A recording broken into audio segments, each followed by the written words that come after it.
Começa agora mais um programa da Bíblia Aberta, um programa da Novo Tempo Portugal, no canal 186 da MEL, ou então, se estiver a escutar-nos através da rádio, na rádio RCS para a Grande Lisboa.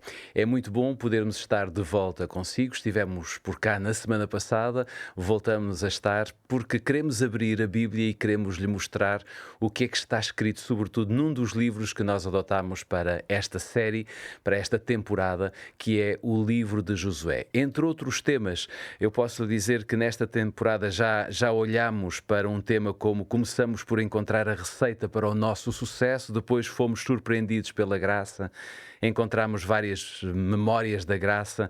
Vimos também que há um conflito por detrás de todos os conflitos, mas que Deus está sempre a lutar connosco.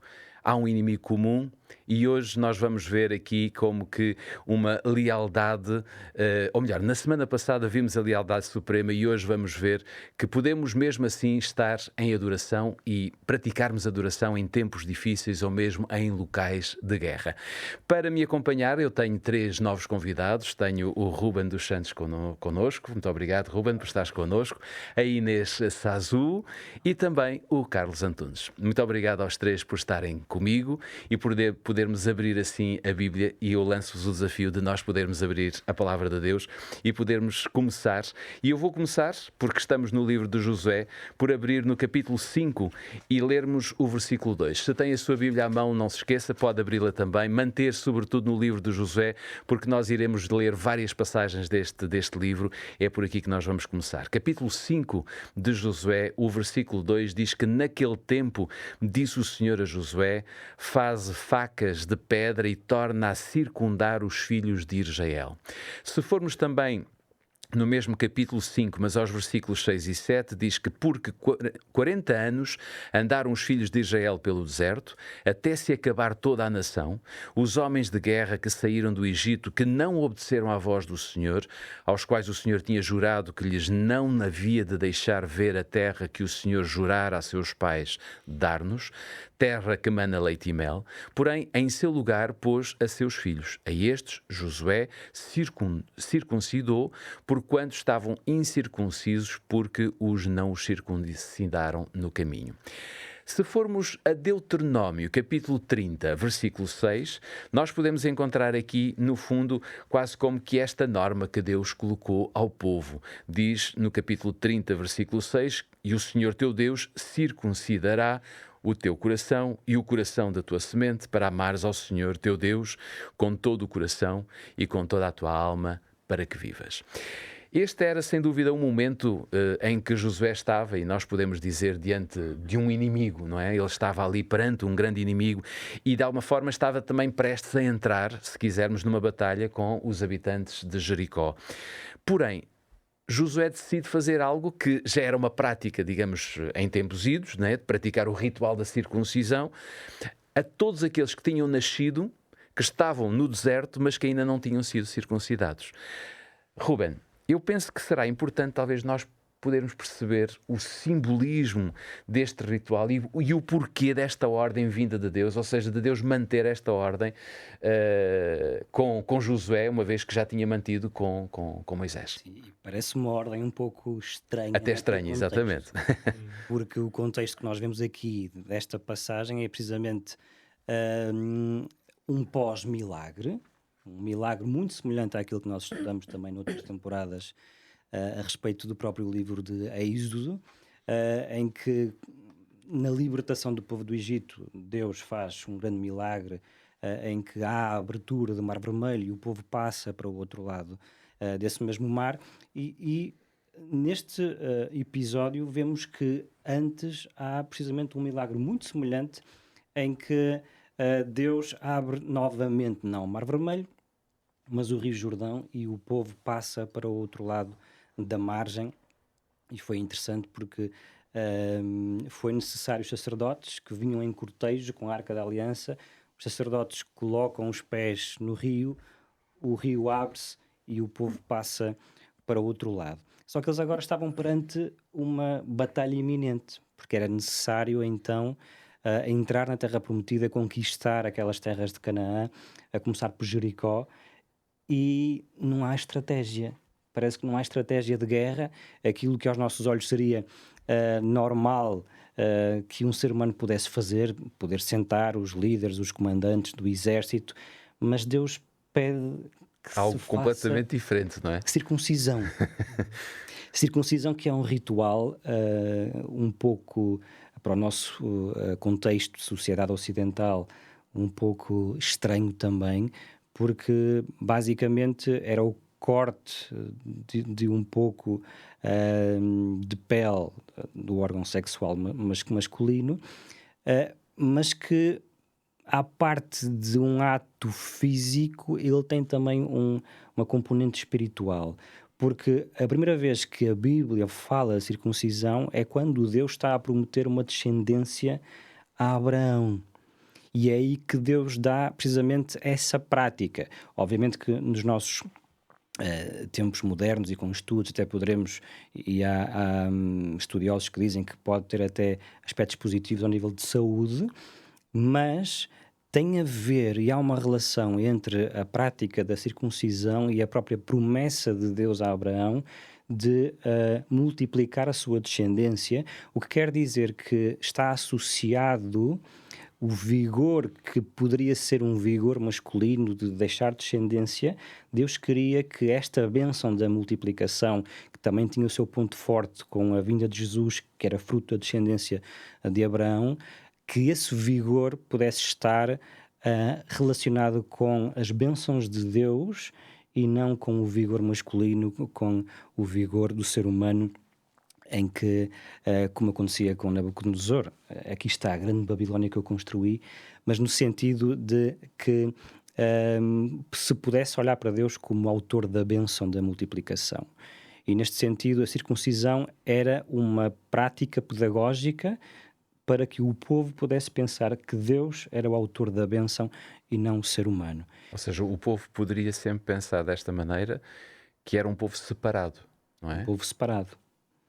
Um povo que estava Ao serviço de Deus. ao serviço de Deus, escolhido por Deus, não porque eram melhores do que os outros, o próprio Deus diz isto, Claro. mas no sentido de receber uma missão, que já é um evangelho, e de poder iluminar também as nações que estavam à sua volta a respeito do plano de salvação que havia em Deus, não é? Mas é interessante, porque naquele momento... Pois, porque no fundo estavam à beira de uma guerra que era necessário vencer, não é? Exatamente. E Deus não se vai preocupar nada com capacitar o povo para a guerra, mas vai relembrar algo que era necessário ser feito. Era preciso haver identidade, era preciso voltar às origens, era preciso saber de que era Deus realmente que lhes ia dar a terra prometida, não eram eles, através dos seus bons, possivelmente, métodos e estratégias de guerra, mas também porque eles mesmos tinham-se esquecido desta relação e desta ordem de Deus. E aconteceu várias vezes ao longo da história do povo de Israel. Por exemplo, Moisés, o líder da nação, o líder anterior a Josué, ele mesmo foi acusado pela sua esposa de ser um marido sanguinário, porque era necessário fazer a circuncisão dos seus filhos e ele não tinha feito. Temos também outros casos negativos em que também envolve a circuncisão, quando os irmãos de Diná, neste caso Simeão, e também Levi, se não estou em erro neste momento, que realmente enganaram a Siquém e fizeram com que todos os da cidade de Siquém fossem circuncidados e naqueles 3 dias foram mortos. E isto é interessante porque até do ponto de vista lógico de batalha não faz sentido, porque eles estariam vulneráveis a que o povo de Jericó pudesse resolver a batalha naquele instante. E isto para que nós possamos ver de que antes dos nossos métodos, antes dos nossos projetos, devemos considerar sempre Deus como aquele que nos dá a força, aquele que nos dá a sabedoria e aquele que é realmente o autor da nossa fé e aquele que primeiramente é digno da nossa adoração. E isto é algo que às vezes nós nós descuramos. Muitas vezes avançamos para os nossos projetos, avançamos com as nossas ideias, avançamos até para planos que são bíblicos, planos que são eclesiásticos, planos que até envolvem princípios positivos, princípios bíblicos, princípios cristãos, mas às vezes, mesmo estando num ambiente positivo, parece que descuramos Deus e vamos pelos nossos meios, vamos pela nossa vontade. E é interessante ver que a circuncisão não era somente uma ordem, uma prática que se tornou um ritual, mas sim a base para considerar Deus o nosso Deus e aquele a quem nós devemos adorar. E foi uma entrega total também, não é? Porque é uma confiança total num Deus que nos está... estamos numa posição de vulnerabilidade e ainda assim nós confiamos inteiramente, porque decidimos obedecer, decidimos seguir, sem saber como é que as coisas vão passar, mas dizendo, ok, eu confio neste Deus, Ele está a pedir-nos isto e nós vamos avançar por este caminho e ver o que é que Ele nos vai pedir ao longo e nos vai mostrar até nos dar esta terra prometida, não é? Claro. E algo que aconteceu com o povo de Israel foi que focou-se no ritual em si e deixou a essência deste realmente colocar de parte o povo de Israel e a sua descendência e todos os seres humanos que faziam parte desse povo, e vemos depois vários versículos na Bíblia, e tu leste um deles, mas há mais, em que Deus não está preocupado com o ritual em si, com a prática, mas sim com o facto de eles poderem realmente circuncidar o seu coração, colocar de parte o seu coração, porque aquilo que importa para Deus não é um conjunto de regras, nem tradições, por mais benéficas que possam ser pedagogicamente, mas sim é a essência da relação que Deus quer ter connosco e que nos vai fazer bem porque nos traz felicidade como seres humanos. Claro. Não deixa de ser um ato de fé, não é? Porque, no fundo, se Deus trouxesse ali um manual de instruções para a guerra, de certeza absoluta que todos iriam ficar contentes e confortados, porque Deus estava a preparar a guerra, mas Deus traz algo completamente diferente que não é... E Deus surpreende-nos muito nessas situações. É que Deus é um Deus de surpresas, não é? Muito interessante. No fundo, nós vamos dizer que este era um ritual que já estava dentro do povo, não é? E Deus quis manter esse ritual.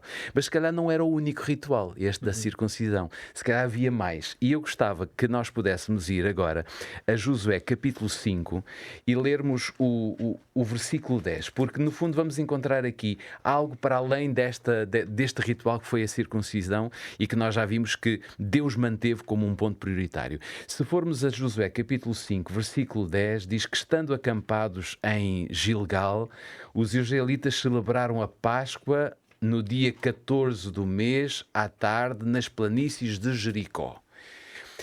E se nós formos muito rapidamente, porque estamos no livro de Josué, mas para estudarmos a Bíblia, e quem está a ver-nos lá em casa ou está-nos a ouvir através da Rádio RCS, terá que compreender que nós, quando estudamos um livro, não nos podemos agarrar exclusivamente a esse livro. Temos que percorrer toda a Bíblia. E se formos neste momento, assim, muito rapidamente, a 1 de Coríntios, nós vamos encontrar aqui em 1 de Coríntios uma passagem, capítulo de Coríntios, capítulo 5, versículo 7, que vai dizer: limpai-vos, pois, do fermento velho, para que sejais uma nova massa, assim como estáis sem fermento, porque Cristo, nossa Páscoa, foi sacrificado por nós. Então, nós aqui, por esta passagem também, e pela anterior de Josué, nós podemos ver que o primeiro ritual foi aquele que já falámos, que foi a circuncisão, mas aparece aqui um segundo ritual, que o povo continua a ter e que o povo celebrou naquele momento, que era a Páscoa. Inês, que importância tinha o ritual da Páscoa, sobretudo numa altura em que o povo estava às portas de conquistar a terra prometida, ou seja, de poder entrar pelas portas de Jericó? Será que nós podemos retirar deste episódio alguma coisa ou algumas lições relevantes para a nossa vida nos nossos dias? É realmente muito interessante, porque a Páscoa, a primeira Páscoa que foi celebrada à saída do Egito. A correr, sim, mas que realmente foi este símbolo de libertação de Deus. Mas que os marcou bastante, Marcou-os, não é? É um evento importante. E neste momento, que é um momento crucial aqui da passagem também, estão à porta passaram aqui, em primeiro lugar, pela circuncisão e agora estão a celebrar a Páscoa, que vai lembrar este povo também já a primeira libertação que tiveram. Deus está a dizer, há uma libertação nova que vai acontecer neste momento, que é a entrega da terra prometida, não é? E este povo, porque a Páscoa também é um sinal de identidade. Nós pertencemos a este Deus. Fizemos aliança, também através da circuncisão, ou seja, a aliança é este: eu quero estar contigo, quero caminhar contigo e não me quero afastar de ti. Não é o que nós dizemos a Deus, é o que significa fazer aliança. E então este povo que foi escolhido passa também por este momento de Páscoa, dizendo: ok, nós confiamos em ti, sabemos que és o nosso Deus, vais-nos libertar mais uma vez. E para nós também, não é? Até como este versículo de Coríntios estava a dizer, a nossa Páscoa é Jesus, não é? Porque Ele também nos liberta do pecado. O povo de Israel foi libertado da escravidão do Egito, mas Deus continua a acompanhar, a libertar, e hoje também nos liberta a nós do pecado através de Jesus, da sua morte e da sua ressurreição. Mas também a Páscoa foi uma maneira que Deus encontrou para encorajar o povo a consagrar-se a Ele. Nós temos um desafio muito grande à nossa frente, como povo de Israel, vamos dizer, aqui às portas de Jericó, e eles obedecem, eles fazem a vontade de Deus, eles seguem o plano, e tudo isto, estamos em um momento de vulnerabilidade, mas lembra-nos também a nós que em momentos de transição, em que temos gigantes à nossa frente, não sabemos bem como é que vamos lidar com as situações, temos Jericós nas nossas vidas e decidimos entregar as nossas vidas a Deus, consagrar-nos e decidirmos ser fiéis, não é? Como cristãos nós estamos constantemente, e a Bíblia, não é? Está sempre a chamar, é o que Deus faz connosco. Conhece a nossa natureza humana e está sempre a chamar-nos a renovar a aliança, a renovar a nossa relação com Ele, estes votos de casamento, e relembrar qual é o sentido que está por detrás da nossa caminhada. Onde é que nós vamos? Porquê é que vamos? É porque estamos com o nosso Deus, é porque confiamos nele, é porque sabemos que Ele vai continuar a acompanhar-nos. Então, esta Páscoa é também um símbolo da fidelidade de Deus para com o povo, porque Deus que libertou o povo do Egito, Ele está a dizer, tal como eu fiz no passado, eu vou voltar a fazer hoje e vocês podem confiar em mim inteiramente. Podemos lembrar-nos também das obras de Deus, não é? E o povo, na altura, precisava de se lembrar de tudo aquilo que Deus tinha feito para poder avançar serenamente, confiando naquele caminho que Deus ia abrir à frente deles, outra vez. Claro. Ou seja, a circuncisão era a identidade de um povo, a Páscoa representava o líder desse povo, não é? Ou seja, apontava para o líder desse povo, para aquele que iria ganhar a guerra no lugar do seu povo.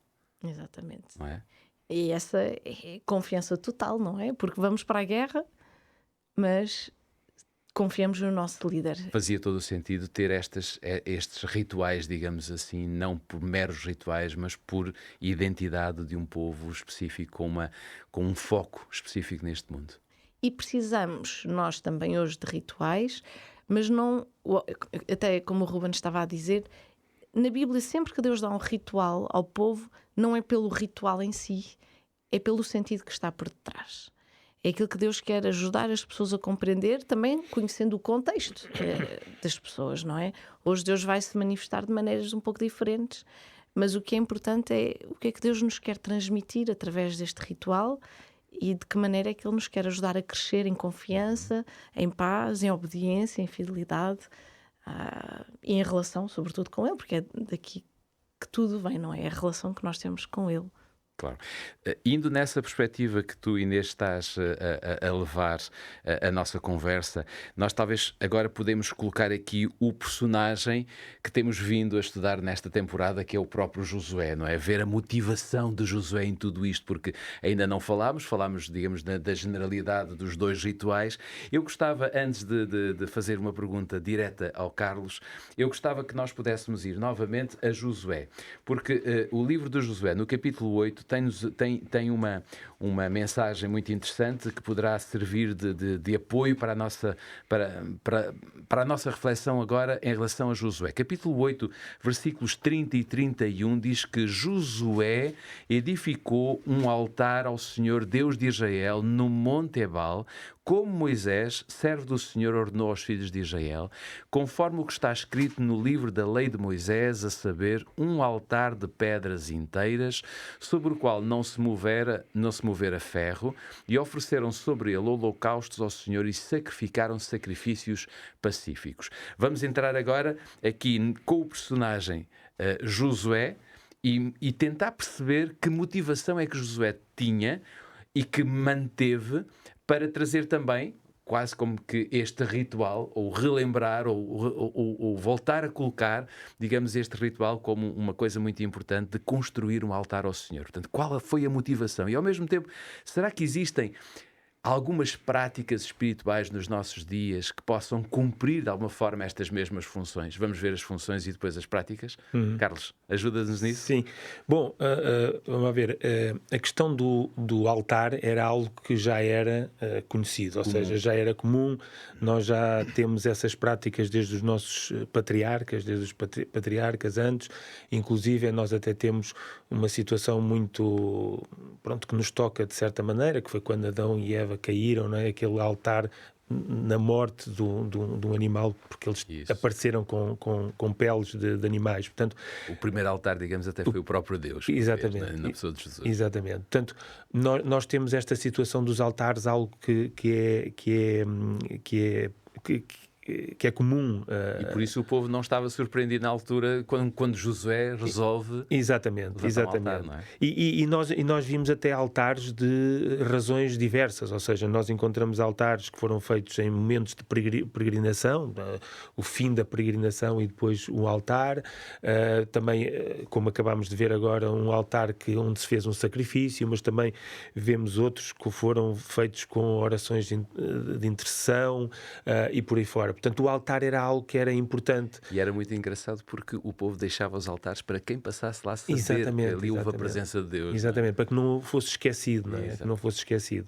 E, portanto, esse era um ponto importante. Aqui, concretamente, e agora voltando à tua pergunta, Josué, há 2 pontos que são importantes. Primeiro este altar simbolizava o cumprimento daquilo que foi a promessa de Deus. Ou seja, Deus tinha-lhes feito uma promessa que eles iam chegar a uma terra prometida e que iriam conquistar essa terra e essa terra seria para eles. Portanto, esse era o primeiro ponto, foi esse compromisso que Deus tinha com este povo e que foi, finalmente, sabemos todas as peripécias dos 40 anos que andaram no deserto e, portanto, que culminaram neste ponto. Nós normalmente só agradecemos a Deus depois das coisas acontecerem. Neste caso, há como que um agradecimento prévio, não é? Exatamente. E depois temos o segundo ponto, que também já foi aqui um pouco focado, que foi as indicações que Moisés tinha deixado, não é? Ou seja, Moisés em Deuteronômio 11, no capítulo 11, 26 a 30, e depois em 27, 2, 10, dá exatamente todos os pormenores que deviam ter sido, que são agora repetidos aqui no livro de Josué. Ou seja, portanto, há aqui, digamos que Josué, e nós vamos conhecê-lo um pouco mais durante este estudo e durante as próximas edições. Josué é de facto um homem que lidera um povo, mas lidera um povo com um sentido que traz já de si algo que foi começado por alguém, e ele leva isto sempre, obviamente, em contacto com Deus e Josué foi aquele personagem entre este grupo, não quer dizer que tenha sido o único, mas a Bíblia mostra-nos Josué como claramente aquele que não estava nada preocupado em como é que ele iria conquistar Jericó, não é? Porque isso ele tinha a certeza que era Deus, não é? Exatamente. Então ele leva todo o povo para a perspectiva que Deus queria. Claro. Não é? E daí nós já, tanto o Ruben como a Inês já falaram, há aqui situações que ninguém contaria que elas poderiam acontecer, porque eles estavam num processo de conquista, não é? E vemos esta questão da circuncisão que veio parar aqui um pouco a situação, e porquê a questão da Páscoa, e agora esta questão também, porque ainda nem sequer todas as tribos tinham tomado conta dos seus territórios, e há todas estas questões, e Josué não está nada preocupado. Nada, ou seja, ele, sim, é para fazer, e este é o momento, e vamos lembrar-nos daquilo que foi as promessas que Deus nos fez. Portanto, isto para nós é, de certo modo, uma grande lição, não é? Porque muitas vezes nós estamos aqui todos atarefados com aquilo que temos que fazer, e muitas vezes até esquecemos um pouco aquilo que são as nossas práticas diárias, o nosso encontro com Deus, o nosso tempo de oração, porque são tantas coisas. Será que poderíamos chamar a tudo isso o nosso santuário? Ou digamos o altar, vamos dizer assim? Sim, eu penso que sim. Porque é importante, e Deus quer que nós tenhamos consciência de que não podemos viver sem isso. Ou seja, isso é algo que é muito importante, esta comunhão diária com Deus. E, portanto, ela deve acontecer, mesmo que tudo aquilo que esteja à nossa volta nos indique exatamente o contrário, não é? Claro. E passamos por momentos muito difíceis. Respondendo depois à segunda parte da questão, nós temos aqui, nós hoje, mesmo na Igreja Adventista, nós temos várias práticas que nos levam a uma ligação espiritual com o nosso Deus. Podemos falar desde a apresentação das crianças, desde o casamento, a parte até os funerais, e temos também, e eu talvez gostasse de juntar mais. Sim, juntar esta e dizer que é a parte da Santa Ceia que nós temos, ou seja, que são momentos importantes de grande espiritualidade, e que Deus faz questão que nós não nos esqueçamos o que aconteceu, porque o homem é muito... tem uma tendência grande para o esquecimento, não é? Porque há muitas coisas a acontecer. Hoje em dia vivemos numa sociedade de informação, que todos os dias somos bombardeados com N informação, mas há pontos que são muito importantes na nossa vida e não devemos esquecer. E, portanto, a parte da Santa Ceia que nós celebramos é um momento alto espiritual em que nós nos lembramos de que Jesus veio a esta terra, morreu por nós, e é quando nós celebramos tanto o pão como o vinho, portanto o corpo de Deus e o sangue de Cristo, que é importante para as nossas vidas e que devemos sempre lembrar todos os dias que Ele morreu por nós. E, portanto, todas estas práticas espirituais que Deus nos deixa para que nós nos lembremos sempre desta ligação diária com Ele. Muito bem, já vimos aqui, de alguma forma, uma identidade física, uma identidade espiritual, e também a forma de nós mantermos esta comunhão ou este altar com o Senhor. Voltamos à conversa para podermos continuar de alguma maneira a abrir a Bíblia. Eu vou voltar a abrir a minha Bíblia aqui e vamos voltar outra vez ao livro de Josué, porque é daqui que nós vamos extraindo vários conceitos extremamente importantes, e eu gostava que nós pudéssemos compreender a razão porque é que foi necessário, de alguma forma, por exemplo, escrever algo. E vamos ver, antes de fazer a pergunta aqui ao Ruben, eu quero ir a Josué capítulo 8. E no versículo 32 nós vamos encontrar esta passagem, 8 de Josué, versículo 32, diz-nos: também escreveu ali em pedras uma cópia da lei de Moisés, que já tinha escrito diante dos filhos de Israel. E depois, ainda no mesmo capítulo 8, mas lendo os versículos 34 e 35, diz que depois leu em voz alta todas as palavras da lei, a bênção e a maldição, conforme tudo o que está escrito no livro da lei. Palavra nenhuma houve de tudo o que Moisés ordenara que Josué não lesse, perante toda a congregação de Israel, das mulheres, dos meninos, dos estrangeiros que andavam no meio deles. Ruben, esta ideia também é muito interessante, porque lá está, continuamos aqui à beira de uma guerra, à beira de uma conquista, mas há coisas que parecem ser muito mais importantes do que propriamente estarmos a ver se a nossa espada ou a nossa faca ou outro utensílio qualquer podia estar preparado para a guerra. Gostava que tu nos ajudasses a perceber a razão porque é que foi necessário Josué escrever uma cópia da aliança e, ao mesmo tempo, lê-la diante de todo o povo. Esta ideia é bastante curiosa. Sim, Deus funciona de forma diferente da forma como nós às vezes poderemos pensar que Deus pudesse também pensar. E para Deus, daquilo que nós podemos ver e deduzir, é mais importante o nosso estado espiritual do que os nossos músculos, nossas espadas. E se o povo, eventualmente, porque houve momentos mais tarde que isso não aconteceu, se eventualmente o povo tivesse ganho esta batalha, tivesse conquistado Jericó, apesar das muralhas serem enormes e historicamente pensar-se que seria até impossível, eles iriam pensar de que a vitória tinha sido deles. E para Deus é mais importante o nosso estado espiritual, a nossa relação que nós temos com Ele, e foi mais importante para Deus realmente recuperar alguns conceitos, alguns princípios, algumas verdades, do que qualquer estratégia militar. Nós já falamos da circuncisão, da Páscoa, dos altares, de sacrifícios, obviamente.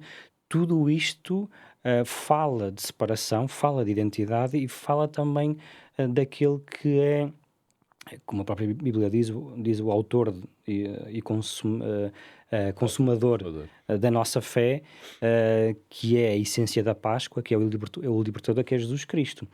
E, portanto, para Deus é importante mostrar, ensinar o plano de salvação, ensinar que há a possibilidade de salvação, de libertação, não somente das verdades presentes, das realidades contextuais de cada povo, neste caso a libertação do povo de Israel, a conquista da Terra Prometida, mas também, através deste exemplo, poder, de uma forma transversal, mostrar, não só a eles, mas também pelo que ficou registado, e que também tem ligação com a pergunta que tu fizeste, de mostrar que Jesus é a solução para todos os problemas e também para o problema maior, que é a questão do pecado. Agora, porque é que foi necessário de somar mais uma coisa a estas coisas todas, que era escrever, não se sabe se foi a Torá toda ou só as partes mais de ordens que Deus dá a Moisés, escrever parte da Torá, parte do Pentateuco, ou ele mesmo todo,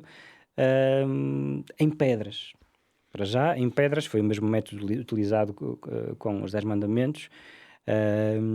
Porventura, não haveria materiais diferentes na época e naquele contexto para que pudesse ser também escrito nesse tipo de material, mas a pedra é difícil de estragar, permanece no tempo, assim como estas ordens de Deus dadas a Moisés, Deus queria que fossem perpétuas. Mas é interessante ver também aqui o contexto, porque o Carlos também já tinha falado um pouco, tudo isto estava ordenado por Deus, de dividir o povo em dois, dividir as tribos, as 12 tribos em duas partes. Uma estava no Monte Ebal, que foi o lugar dado para que eles ouvissem o que seria uma vida sem Deus, que seriam as maldições. Depois, no Monte Gerizim, havia outro grupo, outras tribos que aí iam ser dadas bênçãos também, para que o povo pudesse perceber aqui esta dicotomia entre bênçãos e maldições. E a razão, talvez, e eu penso assim, e podemos também pensar em conjunto, talvez tenha a ver com o facto de combater o esquecimento, de estar a escrever, estar a ler. E nós sabemos muito bem que o povo de Israel era muito bom a esquecer-se. Até mesmo o quarto mandamento, na primeira demonstração da lei de Deus, adaptada à nossa condição humana, Em Êxodo aparece no quarto mandamento, lembra-te, porque eles tinham esquecido. Em Deuteronômio já não aparece isto, já é guarda, o dia de sábado. E, portanto, o ser humano esquece rapidamente. Esquece rapidamente e havia necessidade de que isto ficasse para a memória, para combater o esquecimento. Também outra questão que eu posso aqui pensar tem a ver com o testemunho coletivo, ou seja, Deus não queria que, é verdade que o nosso Deus deve ser um Deus pessoal, mas também é bom haver uma comunidade que adora o mesmo Deus, que ouve também e percebe qual é a vontade de Deus, não só para si mesmos, mas para um coletivo e uma comunidade, também para a educação, porque o facto de haver ali uma espécie de monumento com parte do Pentateuco, com parte da Torá, os jovens, quando crescessem, as crianças, quando crescessem, iriam perceber que algo aconteceu e o libertador foi Deus, aquele que permitiu que o povo pudesse entrar na Terra Prometida. E o texto fala, não é? Fala daqui Sem dúvida. os meninos, os estrangeiros, é um testemunho aqui para todos. Deus está a falar a todos, não é só aos homens, muitas vezes são só os homens que são mencionados, mas aqui... Não estavam lá aqueles que tinham saído de Israel, não é? E que tinham visto Moisés com as tábuas na mão, enfim, tinham visto que ele tinha estado com Deus, aqueles homens... grandes milagres do passado. Exatamente, e aquelas crianças e os estrangeiros já não acompanharam isso, não é?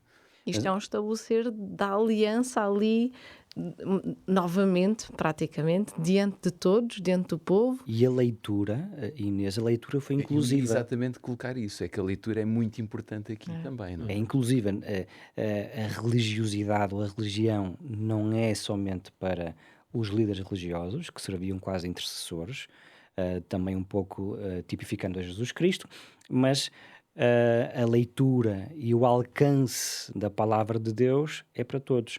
Homens, escravos, mulheres, crianças. O estrangeiro até, não é? Estrangeiros. Porque Deus quer salvar todos. O propósito do povo de Israel era para poder realmente levar a mensagem de salvação a todos. Só que eles absorveram, como às vezes nós absorvemos quando não partimos também para mostrar o amor de Jesus aos outros. Quando temos um bolo tão bom, nós só queremos para nós, não é?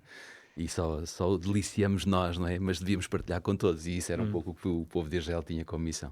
E há outro ponto que eu até acho que é mais importante, se bem que todos são importantes, que é a centralidade da palavra de Deus. Ou seja, aquilo que deveria ser regra de fé, que deveria ser o fundamento para aquela comunidade, para aquele povo agora na terra tão prometida por Deus a esse mesmo povo, realmente deveria ser a palavra de Deus. E isto acontece muito com, não somente, e aconteceu no tempo de Israel, e rapidamente, porque no livro de Juízes as gerações foram-se esquecendo de tudo aquilo, apesar destas coisas, foram-se esquecendo daquilo que era a vontade de Deus, e há vários versículos que diz que cada um fazia aquilo que lhe apetecia. E muitas das vezes o ser humano esquece-se daquilo que Deus tem para cada um de nós. E não é um conjunto de regras, é mesmo um conjunto de orientações que nos levam a um estado de felicidade maior do que se não as tivéssemos. E, portanto, muitas das vezes desviamos-nos daquilo que é a vontade de Deus para as nossas vidas e, eventualmente, começamos com uma espécie de achismos e com teorias que são muito nossas, com interpretações, com reinterpretações, e Deus achou por bem colocar logo à partida realmente aquilo que deveria ser o fundamento daquela comunidade e o fundamento também espiritual daquele povo. É a Bíblia, era aquilo que havia de revelação naquele momento, possivelmente a Torá, os 5 primeiros livros da Bíblia, e isso faz-nos pensar de que realmente a palavra de Deus é aquilo que Ele deseja que nós possamos experimentar. Não porque Deus necessita que nós possamos fazer o que quer que seja, mas sim porque nós necessitamos e porque Deus sabe aquilo que é o melhor para nós no sentido de potenciar a nossa experiência e a nossa felicidade aqui nesta terra. Sim, força. E dizer só que aqui é como se Deus estivesse a dizer a todo o povo: vamos ter aqui uma oportunidade de recomeçar. É um recomeço e vamos começar bem. Comecem bem. Vamos na boa direção. E Deus tem esta vontade tão grande, como eu estava a dizer há pouco, de salvar todos. E é por isso que precisamos também de ler a Bíblia e todas estas orientações através dos óculos do amor de Deus.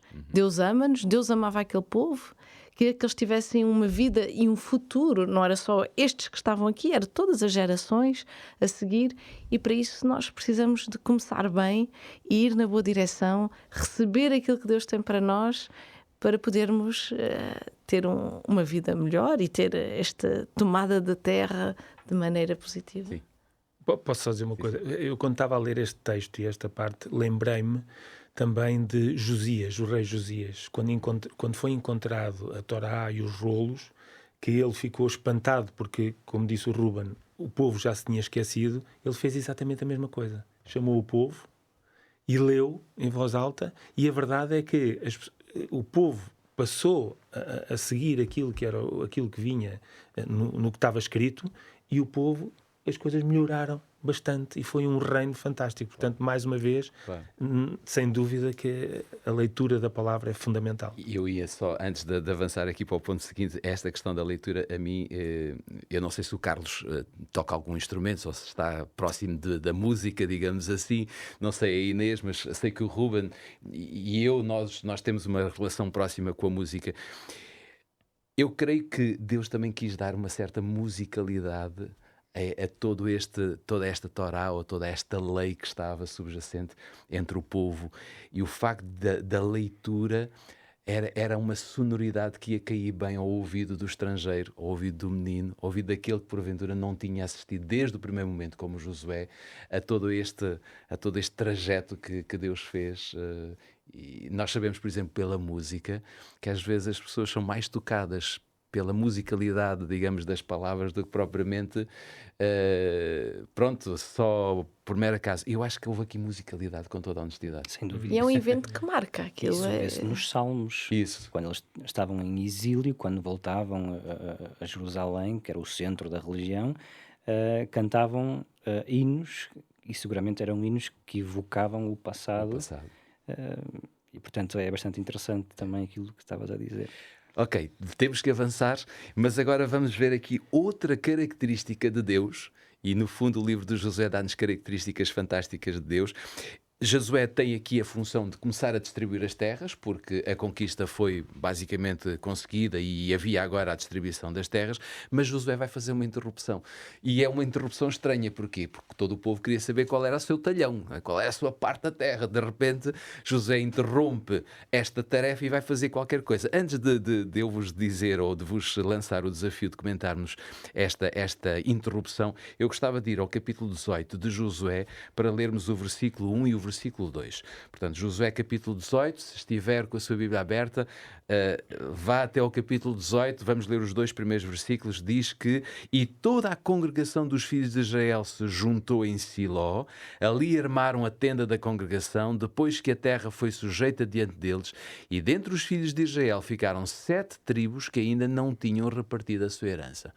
Ou seja, parece que não diz nada esta passagem, mas diz. Porquê? Porque vemos neste episódio, vemos nesta descrição, que antes de prosseguir a possível distribuição das terras por todos os povos, por todas as tribos, Josué vai fazer uma interrupção, vai dizer: calma, há algo que é prioritário antes da distribuição. Vamos cá montar o quê? A tenda da congregação, ou seja, a presença da tenda para Josué. E eu não vou dizer apenas para Josué, mas Josué era o protagonista naquela altura, era extremamente importante, não achas, Muito importante, Carlos? muito importante. Jorge, e esta tenda andava a caminhar há 40 anos. Há 40 anos. Há 40 anos que andava atrás dele. E é interessante que, agora que chegam a Siló... Não podia ser colocada, digamos, arrumada, não é? Exatamente. Não, e Siló quer dizer descanso. Isso. Que é interessante, não é? Ou seja, parece que depois de 40 anos encontraram um local para colocar a tenda, para que ela também pudesse estar ali em descanso, Exato, não é? exato. Ativa, mas em descanso. E nós sabemos que a tenda esteve cerca de 300 anos ali, até que os filisteus saquearam depois a Arca da Aliança e a tenda, portanto, mas durante 300 anos ela esteve ali e foi importante fundamentalmente porque Josué na altura levou em conta 3 pontos importantes da localização da tenda e por isso talvez tenha sido importante que todos os povos não tivessem ainda, soubessem exatamente onde é que iriam ficar, porque era necessário de uma forma geográfica que a tenda primeiro fosse central, ou seja, para que todos pudessem se dirigir à tenda quando assim o fosse necessário. Em segundo lugar, era um local que era mais protegido e isolado, ou seja, no fundo estaria ali no meio de todas as tribos e, portanto, estaria mais protegido de algum ataque inimigo ou por aí fora. E em terceiro lugar, e este é muito interessante e não deixa de ser emocionante, ele ficava na tribo de Efraim, que era exatamente onde estava Josué. Ou seja, Josué queria estar perto da tenda. E isto é importante e deixa-nos aqui... Josué queria ser um reflexo. Exatamente, ou seja... Ele... Para todo o povo. Exatamente. E isto é importante e às vezes não damos importância a estes pequenos detalhes que Deus nos vai ensinando através das suas escrituras e com estes pequenos detalhes tiramos às vezes exemplos fantásticos. Esta presença de Josué perto da tenda e a necessidade da permanência da tenda entre o povo leva-me a pensar numa outra questão. Nós hoje já não temos propriamente um santuário, não é? Tu próprio disseste que ele durou cerca de 300 anos e depois ele extinguiu-se da forma como ele estava. Mas este santuário terrestre mostra-nos, se quisermos, a presença física de Deus, não é? Entre o povo. Será que nós podemos também ter esta presença hoje? Como é que nós podemos ter esta presença hoje? E de alguma maneira, como é que nós podemos aprender nesta realidade que Josué manteve? Como é que nós podemos também olhar para esse tempo aos nossos olhos e para o nosso tempo hoje? Isso é uma pergunta muito interessante. E nós temos algumas passagens bíblicas importantes e que eu gostaria de referir agora. A primeira encontramos em Hebreus... Se quiseres ler, podemos ler. Sim, em Hebreus 6:20, portanto são mais versículos, mas eu resumiria a estes dois, em que diz: Jesus já entrou antes de nós e em nosso favor, Deus o fez sumo sacerdote para sempre, à maneira de Melquisedeque. E depois, no capítulo 9 e no versículo 11 também, diz-nos que, mas agora veio Cristo como sumo sacerdote dos bens definitivos, o santuário em que ele serve é maior e mais perfeito, não é obras de mãos humanas, quer dizer, não pertence a este mundo. Ou seja, nós não temos um santuário terrestre, mas ele existe. Exatamente. Ou seja, nós neste momento temos o nosso Salvador empossado como sumo sacerdote na expiação dos pecados deste mundo. Ou seja, nós já não estamos agarrados a um santuário terrestre feito por mãos humanas, mas sim a um santuário celestial onde o nosso Salvador está. Portanto, eu penso que muitas vezes eu ouço dizer a algumas pessoas: mas o povo de Israel via Deus ali na tenda, a nuvem manifestava. Nós hoje não vemos. Como é que a nossa fé pode ser tão forte como era a deles? E isto resume-se única e exclusivamente a uma situação: é que nós temos que olhar para o plano de Deus da forma como ele nos foi entregue. E de certeza absoluta que, seguindo este plano e sabendo que Jesus neste momento está no santuário celeste, é a melhor prova de fé que nós podemos ter. Muito bem. Isto num contexto de intercessão. Não é? Isso. Porque num contexto de relação, como diz o apóstolo Paulo, nós todos também somos espécie de santuário, somos templo onde o Espírito Santo pode realmente habitar também nos nossos corações. E é verdade que não temos Deus fisicamente, como no povo de Israel, que havia a morada presente de Deus, mas o Espírito Santo quer morar nos nossos corações e podemos ter uma relação muito próxima. E seguindo essa ideia é muito interessante, porque nós também somos considerados por João como sacerdotes, não é? A ideia do santuário, não é? Muito interessante. Ou seja, temos todo um papel que representa bem tudo aquilo que era praticado e toda aquela intenção que Deus tinha com o santuário. Sem dúvida. Muito bem, estamos quase a terminar, mas ainda temos tempo para podermos fazer quase como que uma conclusão, se quisermos, e eu vou perguntar à Inês. As experiências religiosas que, no fundo, estão ligadas aos rituais que tivemos aqui durante alguns minutos a tentar perceber, quer queiramos, quer não, eles revelam, se quisermos, uma tensão entre dois tempos. Ou seja, o tempo do já e do tempo do ainda não. Podemos ver nestas duas perspectivas. A partir do livro de Josué, e porque estamos a estudar, no fundo, esta temporada, o livro de Josué, nós podemos, talvez, não sei se estás de acordo ou não, traduzir o já por um período de libertação, ok? E o ainda não por um tempo de descanso. Um bocadinho à imagem daquilo que o Carlos dizia do tal Siló, do local que era um lugar de descanso. Nesta perspectiva, será que nós hoje também, não vou dizer se podemos, vou mesmo argumentar desta forma, também experimentamos esta tensão na nossa caminhada espiritual com Deus? Certamente. Agora, só para começarmos aqui com o livro de Josué, nós vemos esta tensão do já e o ainda não, porque eles já tinham sido libertados do Egito, mas ainda não estavam na Terra Prometida.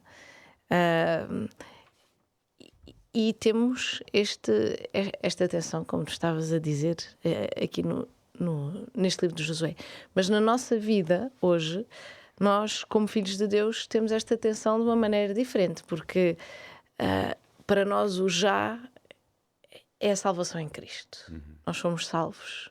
Nós sabemos que nós que queremos fazer aliança, que queremos fazer a sua vontade, que aceitamos esta salvação, podemos ter esta segurança. E a Bíblia diz-nos que devemos ter a segurança da salvação, se estamos realmente a viver segundo a vontade de Deus. Fomos libertados do pecado, reconciliados com Deus, não é? Através da morte e da ressurreição de Jesus.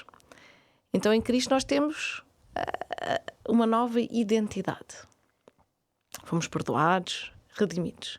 Mas na nossa caminhada espiritual temos ainda ainda não é? Porque como os israelitas ainda não tinham tomado posse da terra prometida, nós também estamos neste tempo de espera. E é claro que podemos descansar em Deus, como estavas a dizer, mas estamos à espera desta Canaã espiritual, não é? Porque a outra era a terra prometida, chamava-se Canaã também, não é? Mas, Inês, deixa-me só fazer-te uma pergunta. Pergunta. Não será que nós nos esquecemos muitas vezes, tal como o povo de Israel se esqueceu, e por isso é que Moisés, neste caso Josué, teve que escrever e lembrar? Eu acho que nós andamos muito esquecidos dessa realidade, ou pelo menos acontece muitas vezes, não achas? De nos esquecermos, de esperar pela Canaã espiritual? E até sabermos, ou termos a certeza que Deus é o nosso Salvador e que Ele intercede por nós. Sim, eu acho que tem tudo a ver com aquilo que nós vivemos nesta terra, não é? Nós temos vidas preenchidas, temos o trabalho, corremos, e de repente, em vez de estarmos concentrados aqui, estou a imaginar aqui uma corda. E se imaginarem comigo uma corda, e aqui temos o início da nossa vida, aqui temos o fim, e depois a corda continua, e na verdade, entre estes dois pontos temos a nossa vida, mas depois esta é a vida eterna que Deus tem para nós, é o resto. Imagine esta corda imaginária. E nós estamos centrados nestes dois pontos. O que é que vai acontecer aqui? Será que eu vou ter comida aqui? Será que o que é que vai acontecer entre estes? E depois Deus está a dizer, não é que entre estes dois pontos que nós temos de estar a olhar, precisamos de olhar para o resto da corda que vem a seguir. E na verdade é quando olhamos para o resto desta corda que a vida entre estes dois pontos tem este descanso que tu estavas a falar. Porque apesar de estarmos salvos e vivermos a esperança da salvação, nós temos ainda a luta, não é? Nós estamos numa terra que é difícil, há luta, mas precisamos ter esperança e força em Cristo e saber que é Ele que, como aqui neste livro de Josué nos tem mostrado, que é Cristo que nos dá a força, que mesmo nas nossas vulnerabilidades de cada dia, nós sabemos que podemos contar com Ele. E na verdade esta vulnerabilidade é apenas positiva, porque é quando eu reconheço que eu preciso e dependo de Deus para avançar, para ter força, para ter paz, que eu vou poder realmente avançar mais serenamente nesta terra, neste período do ainda não. Este período do ainda não é um período de caminhada, é um período de aprendizagem espiritual, é aprender a confiar nas promessas que Deus tem para nós, enfrentando os desafios de cada dia, mas sabendo que Ele nos dá a vitória. Como deu ao povo, Ele quer nos dar essas vitórias, mas para isso nós precisamos de descansar nele, precisamos de confiar. Muito bem, estamos mesmo na reta final, já não temos mais tempo para podermos continuar esta conversa, que de certeza na sua parte também era e é extremamente agradável. Antes de nos despedirmos e de fecharmos mais um episódio da Bíblia Aberta de hoje, nós queremos voltar a referir que temos uma oferta muito especial para si. É esta revista, é este guia de estudo. Eu creio que é sem dúvida um tema que poderá ajudá-lo a si na sua caminhada com Jesus. Ligue para o 933 93 9291, manda a sua mensagem e diga claramente que quer este guia de estudo ser-lhe oferecido com muito gosto. Quanto a nós, nada mais por hoje. Fique bem, tenha uma boa semana.